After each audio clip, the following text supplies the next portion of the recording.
युगों पहले महाराजा द्रुपद के घर एक अग्नि कुंड से एक कन्या उत्पन्न हुई, जिसके नेत्र खिले कमल के समान और चेहरा चंद्र समान था। उसका नाम द्रौपदी था।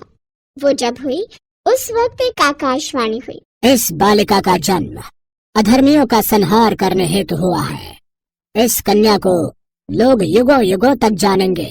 अग्नि कुंड से उत्पन्न होने के कारण द्रौपदी को अग्निदेव का रूप भी माना जाता है। साथ ही उसे रक्त चंडी का रूप भी कहा जाता था, जो अधर्मियों के रक्त से अपना खपर भरने आई थी। महाराजा द्रुपद की बेटी बनकर द्रौपदी उनके महल में रही।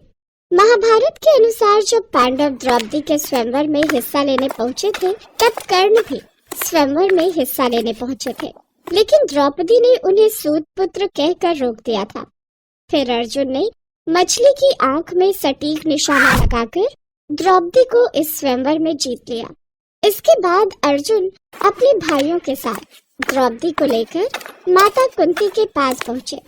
उस वक्त माता कुंती पूजा में विलीन थी। माता, देखो आज हम क्या लाए हैं। कुंती ने बिना देखे ही अर्जुन से कहा, पुत्र, तुम जो भी लाए हो पांचों भाइयों से आपस में बांट लो। ये बात सुन सभी हैरान रह गए। फिर जब कुंती ने देखा कि अनजाने में उसने अपनी कुलवधू को बांटने को कह दिया, तो वह घबरा गई। लेकिन द्रौपदी ने कुंती की बात का मान रखते हुए सभी भाइयों को अपने पति के रूप में स्वीकार कर लिया। इसके पश्चात उन्होंने आपसी सहमति से ये निर्णय लिया कि हर वर्ष द्रौपदी एक भाई के साथ रहेगी और इसमें कोई भी दूसरा भाई हस्तक्षेप नहीं करेगा। सभी भाई इस बात से सहमत हुए। द्रौपदी सभी के साथ अपने हस्त जीवन जीने लगी। ऐसे ही समय बीता।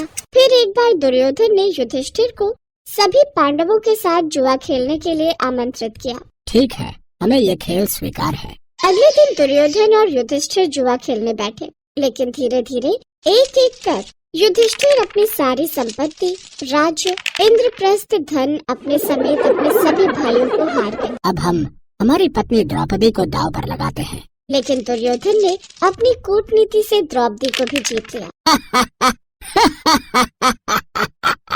द्वारपाल, इसी क्षण द्रौपदी को सभा में हमारे समक्ष उपस्थित किया जाए। ये समाचार लेकर द्वारपाल द्रौपदी के पास गए। महारानी, अब आप दुर्योधन की दासी हैं।